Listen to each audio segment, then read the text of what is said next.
Hello friends, welcome to an informative session on earthquake engineering.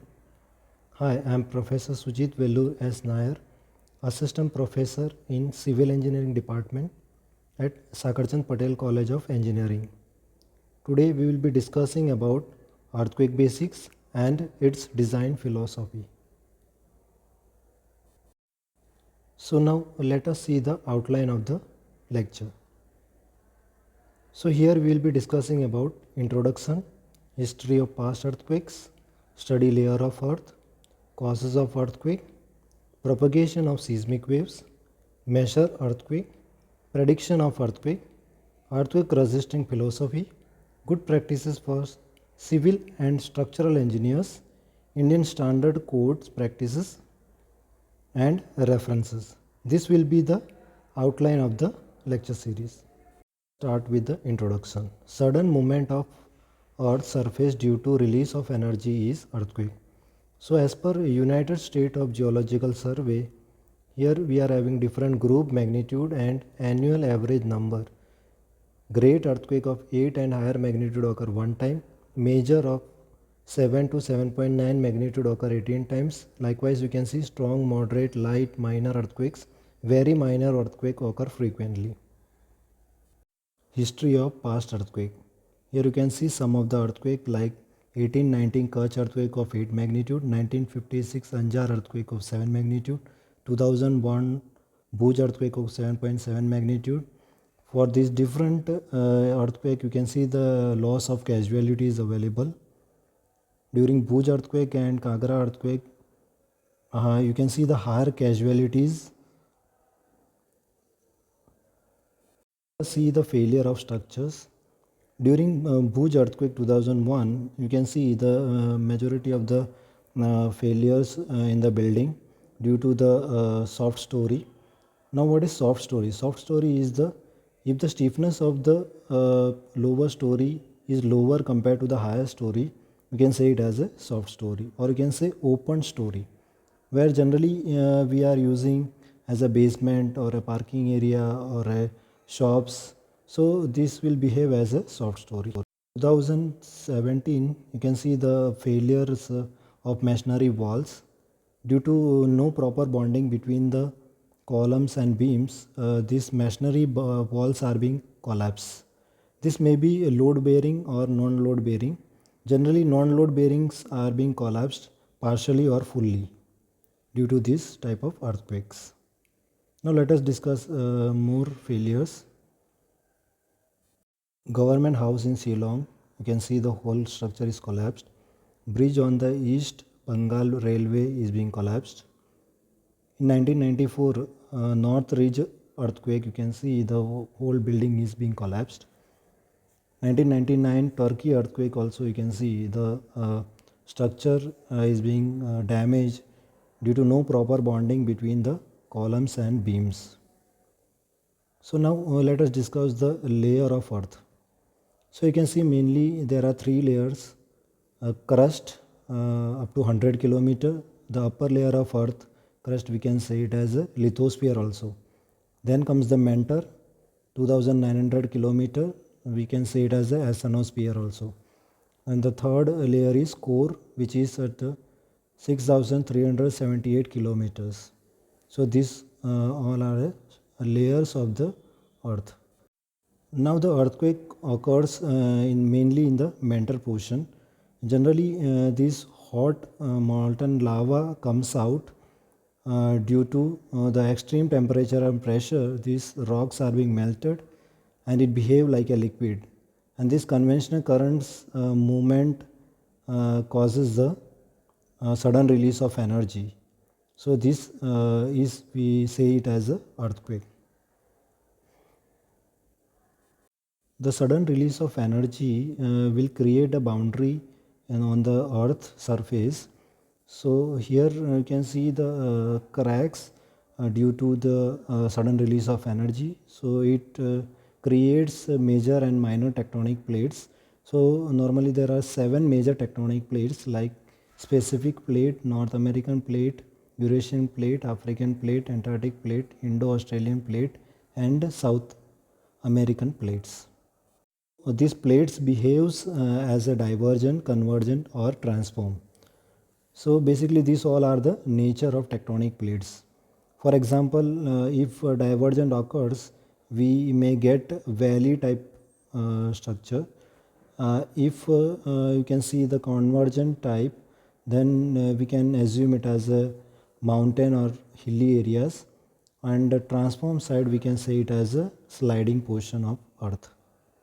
This energy release will travel in the form of seismic waves, or you can say the propagation of seismic waves are generally in the form of body waves and surface waves. So primary waves and secondary waves are the body waves, and surface waves you can see the love waves and Rayleigh waves. So you can see the pictorial form of the body waves and the surface waves also. Now let us see the example. In primary waves, you can see the parallel movement of the seismic waves. In secondary waves, you can see perpendicular movement of seismic waves. Love waves will move in the horizontal and transverse direction, and Rayleigh wave will move in the form of oscillations. So these all are the behavior due to the sudden release of energy. We can say it as a propagation of seismic waves. See how we can measure the earthquake. So generally seismograph is an instrument to measure the earthquake, or you can say record the earthquake.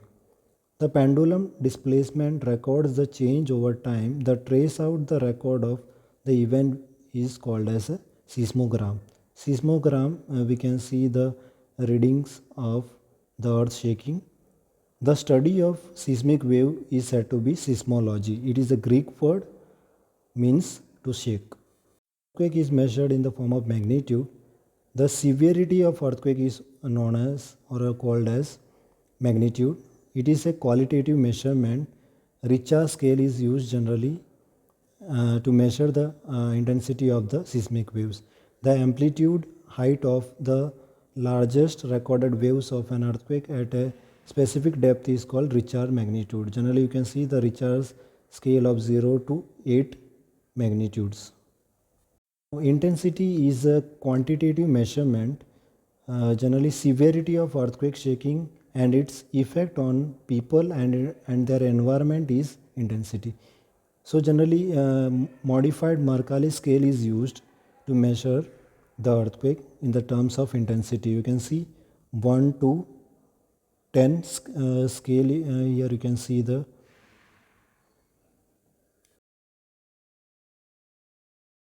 we cannot predict the earthquake, but nature shows the sign of earthquake in the form of animals or birds. So during the Turkey earthquake, the behavior of bird was uneven.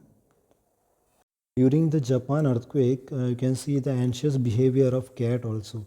So animals and birds has the capacity, or you can say sense, to predict the earthquake. Now let us discuss about the zone of earthquakes. Generally, we are having 4 zones: zone 2, zone 3, zone 4, zone 5. So these zones are being decided based on the past earthquakes. So zone 5 is the at higher risk, zone 4 is the also at the risk, zone 3 moderate risk, and zone 2 at the lower risk. So basically you can see the 9% of land is risky in India. Earthquake resisting philosophy. Minor but frequent shaking. Here a damage is not allowed in the structure. Moderate but occasional shaking. Here repairable damage is possible.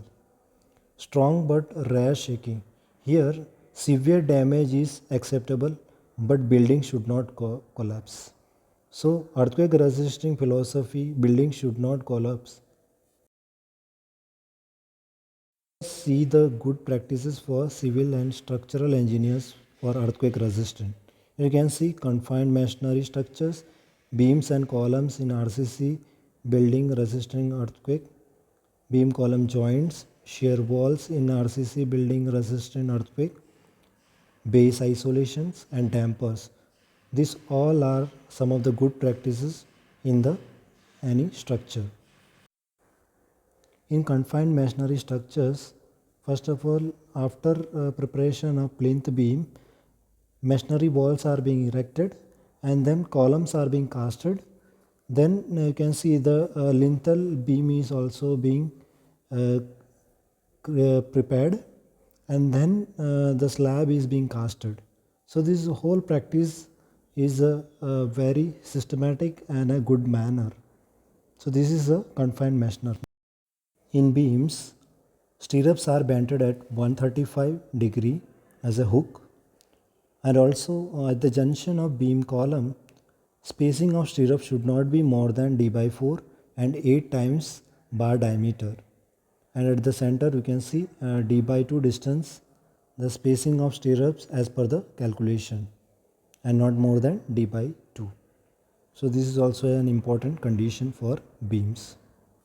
In columns, ties are bended at 135 degree and extra links are being provided at 180 degree hook. Generally at the beam column junction, spacing of ties should not be more than d by 4 but need not be less than 75 mm nor more than 100 mm.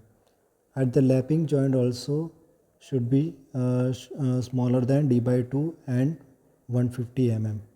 So this is also a good practice.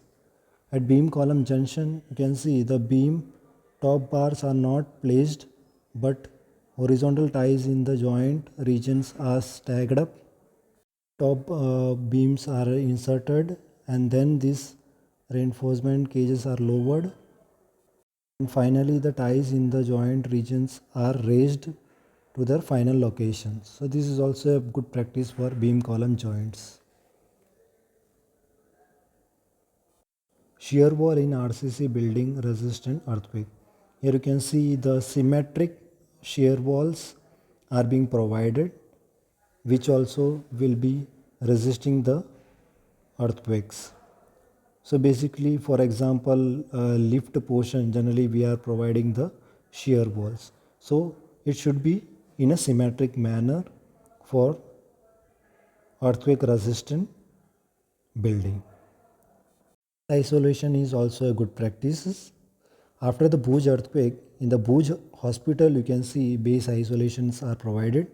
Generally rollers, flexible pads and lead plug flexible materials are being used as a base isolators.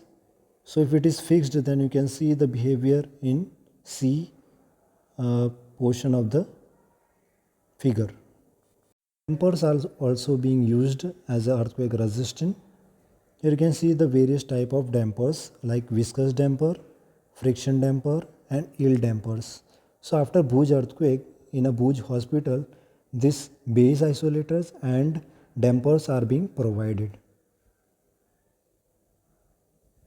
So now let us move towards the Indian standard codes necessary for designing a structure. So IS 1893 is one of the code, IS 4326, IS 13827, IS 13828, IS 13920 and IS 13935. These all are Indian standard codes and guidelines for earthquake resisting structures. So this, with the help of this code, we can make it as a resisting structures. So some of the references from Earthquake Tips, Map of India, Byju's. I would like to thank all the resources available from the internet, basically images captured from the Google itself. I would like to thank all the authors contributing in earthquake engineering. Thank you very much for learning through the digital learning platform for e-content. Thank you very much. Wish you all the best. Thank you.